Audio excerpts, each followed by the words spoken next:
বাউল শিল্পী আবুল সরকারকে অ্যারেস্ট করেছে ফ্যাসিস্ট ইউনুসের পুলিশ বাহিনী। কি তাঁর অপরাধ? তাঁর অপরাধ গান গাওয়া। হ্যাঁ, তিনি পালা গানের আসরে তর্ক বিতর্কের যে আয়োজন হয় সেখানে কিছু কথা বলেছিলেন, যার সামান্য কিছু অংশ কাটছাট করে সোশ্যাল মিডিয়ায় ছড়ানো হয় এবং যথারীতি মব গিয়ে এই বাউল সরকারকে হত্যার চেষ্টা করে এবং সেই চেষ্টারও আর আগে গিয়ে পুলিশ বাউল সরকারকে উদ্ধার করে জেলখানায় পাঠিয়ে দিয়েছেন। হ্যাঁ, বাংলাদেশের অবস্থা এটাই। শিল্পীর জায়গা হয় জেলখানায় আর সন্ত্রাসীরা প্রকাশ্যে ঘুরে বেড়ায়। কয়দিন আগে দেখলেন না, মহিবুল্লাহ নামক সেই খতিব নিজেই নিজেকে বলাৎকার করে ইস্কনের উপর দোষ দিয়ে সারা বাংলাদেশে হিন্দুদের উপরে গণহত্যা চালানোর পায়তারা করেছিল, পরে নিজেই ধরা পড়েছে কারণ স্ক্রিপ্ট এত স্ট্রং ছিল না। এবং সেই মহিবুল্লাহকে ছেড়ে দেওয়া হয়েছে, সে যথারীতি তার পাগলামি চালিয়ে যাচ্ছে। পাগলামি বলতে এটা তো উগ্রপন্থী যারা, এদের তো আসলে সুস্থতা নিয়ে সন্দেহ হবেই, তাই না? তো সরকার কি অসুস্থ? হ্যাঁ, সরকার অসুস্থ, কারণ সরকার এই ধরনের মববাজিকে বেশ অ্যাপ্রিসিয়েট করছে। আরও মব করো, আরও ধর্মীয় উন্মাদনা ছড়াও। আজকে আমি আপনাদেরকে বেশ কয়েকটি ঘটনা শোনাচ্ছি। তার আগে একটু দেখি আমরা এই যে বাউল আবুল সরকার, তিনি আসলে পালাগানের আসরে কি বলেন, আসলে কি ধর্মীয় অনুভূতিতে আঘাত দেন, অর্থাৎ নবীকে ডাকাত ফাকাত বলেন, ধর্ষক বলেন কিনা, বা আল্লাহকে একটা ফেক ক্যারেক্টার বা এই টাইপের কোনো কথা বলেন কিনা। নামাজ বেহেশতের চাবি, এই কথাটা লেখা আছে হাদিসে। এই হাদিসের কথাটুকু এটা টেলিভিশনে দেখায়, এটা গাড়ির বাসার মধ্যে লাগায়, এটা মসজিদে লাগায়, এটা বাড়িতে লাগায়, এটা দেয়ালে লাগায়। তোমার দেখতে মন না চাইলে ওই জায়গায় কানা হয়ে এইটা যাবে, কিছু বলতে পারবে না, একেবারে সাবধান। সূরা মাউনে আল্লাহ কি বলছে এটা তো কইল না। মাউনে তো আল্লাহ তাআলা বলছে ফাওয়াইলুল লিল মুসাল্লিনা, ওই প্রকার মুসল্লির জন্য রাখছি ওয়াইল দুজুক, যারা নামাজ পড়ে এবং এতিম ঠকায়, যারা নামাজ পড়ে শরীক ঠকায়, যারা নামাজ পড়ে মিথ্যা কথা কয়, যারা নামাজ পড়ে চুগলখড়ি করে, যারা নামাজ পড়ে এতিমকে সাহায্য করে না, যারা নামাজ পড়ে মানুষকে ঠকায়।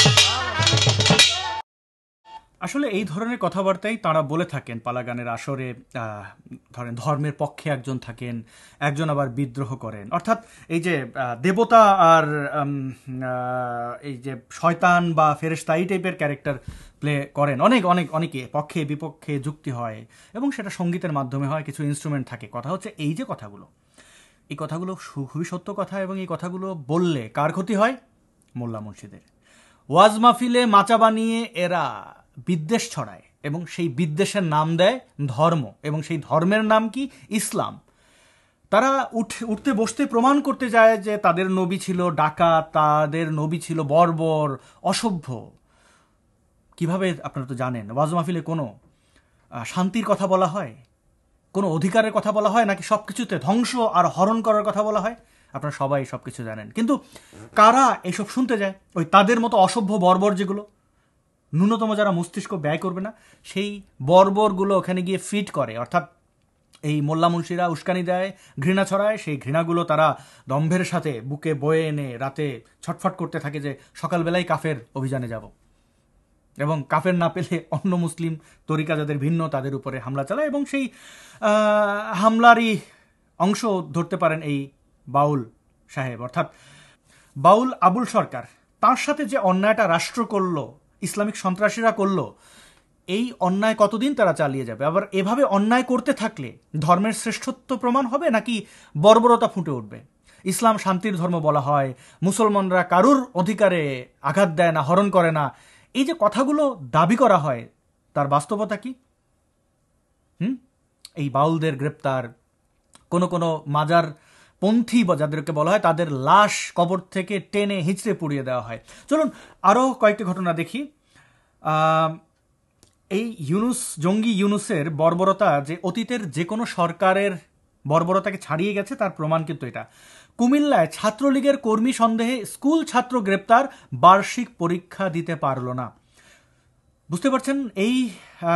আচ্ছা পড়ি আমরা। কুমিল্লার নাঙ্গলকোট উপজেলার ডালুয়া বহুমুখী উচ্চ বিদ্যালয়ের 8ম শ্রেণীর শিক্ষার্থী ইমরান হোসেন মিয়ার বার্ষিক পরীক্ষা আজ বৃহস্পতিবার থেকে শুরু হয়েছে। তবে 15 বছর বয়সী বা 14 বছর বয়সী এই শিক্ষার্থী পরীক্ষায় বসতে পারেনি, কারণ সে এখন কুমিল্লা কেন্দ্রীয় কারাগারে বন্দী। নিষিদ্ধ সংগঠন ছাত্রলীগ কর্মী সন্দেহে পুলিশ তাকে গ্রেপ্তার করে আদালতের মাধ্যমে কারাগারে পাঠিয়েছে। আচ্ছা বলুন তো, এই বাচ্চাটাকে গ্রেপ্তার করেছে কি বুঝে? কি বুঝে আপনি বলেন তো? এই বাচ্চাটার কি দোষ তাকে পরীক্ষা দিতে? মানে 8ম শ্রেণীর একটা ছাত্র। এইবার শিক্ষক নেটওয়ার্কের সেই দালাল শিক্ষকরা কোথায় আপনাদের? কোথায় আপনাদের প্রগতি? কোথায় আপনাদের সচেতনতা? কোথায় আপনাদের পক্ষ থেকে যে মানবাধিকারের ফুলঝুরি আমরা দেখতাম, সেগুলো কোথায়? কোথাও নেই। কারণ এই বাচ্চাটার পক্ষে কথা বলার জন্য তো আর কেউ ডলার আপনাদেরকে দেবে না। দেবে না তো। জামাত শিবির হলে পরে তো আপনারা, রাজাকারের বাচ্চারা হলে পরে তো আপনারা খুব কাঁদেন। একটা শিক্ষককে দেখেছেন? ঢাকা বিশ্ববিদ্যালয়, চট্টগ্রাম বিশ্ববিদ্যালয়, কোন বিশ্ববিদ্যালয়ে কোন শিক্ষক, কোন ভোকাল, কত স্টার শিক্ষক দেখেছিলাম। আপনি হয়তো ভাবতে পারেন সমাজের এত মানুষ শেখে কেন, শিক্ষকদের কথা বলছি। ওই যে ভরসার জায়গা শিক্ষকরা মানুষ গড়ার কারিগর বলা হয়, শিক্ষকরা আমাদের পরবর্তী প্রজন্ম তৈরি করেন, কিন্তু শিক্ষকদের এরকম দালালি করতে দেখে মানে আমি খুব হতাশ। কয়েকটা শিক্ষক এই সলিমুল্লার মতো 21 পদক ওই ফারুকির কাছ থেকে ভিক্ষা নিয়ে সে মানে চূড়ান্ত মাত্রায় দালালি শুরু করেছে, বা আনু মোহাম্মদ, বা কামরুল হাসান মামুন, বা এই কত নামগুলো কত, ফাহমিদুল হক, তারপরে এই গ্যাংয়ের মানে এই নেটওয়ার্কের সবাইকে আপনারা মোটামুটি চেনেন। তাদের অভিশাপ আসমান কাঁপে বক্তব্য শুনেছেন। এখন আর অভিশাপ আসমান কাঁপে না, কোনো কিছুই কাঁপে না, শুধু অন্য কিছু কাঁপলেও কাঁপতে পারে। যাই হোক, তাদের শুভবুদ্ধির উদয় ঘটুক। আমরা শিক্ষকদের কাছ থেকে সমাজের যে দায় তাদের উপরে রয়েছে, যেই অবদান তারা রাখা উচিত সেগুলো রাখবেন, বিক্রি হবেন না, সেই আশাই করে আর কি বলবো। আওয়ামী লীগ নেতাকে না পেয়ে 16 বছর বয়সী ছেলেকে আটক করলো পুলিশ। এটা সিলেটের ঘটনা। দেখুন, আওয়ামী লীগ নেতাকে না পেয়ে তার সন্তানকে অ্যারেস্ট করে নিয়ে গেছে, আটক করে নিয়ে গেছে। এটা বাংলাদেশ? এটা আন্তর্জাতিক খেলোয়াড় ইউনুসের বাংলাদেশ। ইয়েস, জঙ্গি ইউনুসের বাংলাদেশ, স্বৈরাচার ইউনুসের বাংলাদেশ। দেখুন আরেকটি সংবাদ। ময়মনসিংহে শিল্পীকে হেনস্থায় আশোকের নিন্দা। তো এটা একটু খুব লাইটভাবে করা হয়েছে। সেই নারীর বিভৎস চেহারা আমি আপনাকে দেখাতে পারবো না, এবং এটা অন্যের উপরে যে অমুক মারধরের হেনস্থায় উদীচীর নিন্দা। কিন্তু পত্রিকাগুলো দেখেন কিভাবে মব সন্ত্রাসকে প্রশ্রয় দিচ্ছে এর ওর ঘাড়ে চাপিয়ে। দেখুন, চাঁদার দাবিতে নারী যাত্রা শিল্পীকে মারধর, দেখতে পাচ্ছেন? চাঁদার দাবিতে ময়মনসিংহে একজন নারী যাত্রা শিল্পীকে প্রকাশ্যে বেধড়ক মারধর এবং হেনস্থার তীব্র নিন্দা জানিয়েছে বাংলাদেশ উদীচী শিল্প গোষ্ঠী। আচ্ছা, শিল্পী বা শিল্পীদের গোষ্ঠী বা সংগঠন নিন্দা জানাবে, বিচার চাইবে, কিন্তু সরকারের দায়িত্বটা কোথায়? এই মব জঙ্গি ইউনুস থামাচ্ছে না কেন? কারণ থামাবে না, সে তো জঙ্গি ইউনুস। কোনোদিন বিশ্বের এই যে টেররিস্ট অর্গানাইজেশনগুলো বা টেররিস্ট লিডারদেরকে দেখেছেন যে তারা টেরোরিজম বন্ধের জন্য কোনো উদ্যোগ নিয়েছে? গাজাকে মাটির সাথে মিশিয়ে দিল যে হামাস, সেই হামাসের মধ্যে কোনো অনুশোচনা পান আপনারা? পাবেন না। এটাই হচ্ছে বাস্তবতা। এবং পশ্চিমের এই ঘেটুপুত্র ইউনুস আমাদের দেশটার যেভাবে 12টা বাজিয়েছে, তা নিশ্চয়ই আর আপনাদের কোনোভাবেই বুঝতে অসুবিধা নাই। চট্টগ্রাম বন্দর দিয়ে দিল শেখ হাসিনার সোকল্ড রায়ের নাটকের মাধ্যমে। 32 ভাঙানো নিয়ে যে ধরনের মব, এবং সেই মবদের আবার পেটানো, সর্প হইয়া দংশন করছে, ওজা হইয়া ঝাড়ছে। এটার কতদিন চলবে? বেশি দিন চললে এই বাংলাদেশ নির্ঘাত আফগানিস্তান হবে। এখান থেকে আপনি আর ফিরিয়ে আনতে পারবেন না। যেমন গাজা উপত্যকা চাইলেও সেখানকার কোনো সচেতন মানুষ ঘোরাতে পারবেন না, বদলাতে পারবেন না। এই মানুষগুলোকে আবার মূলধারায় আসতে কত যুগ লাগবে তা আমি জানি না, অর্ধ শতক লেগে যেতে পারে।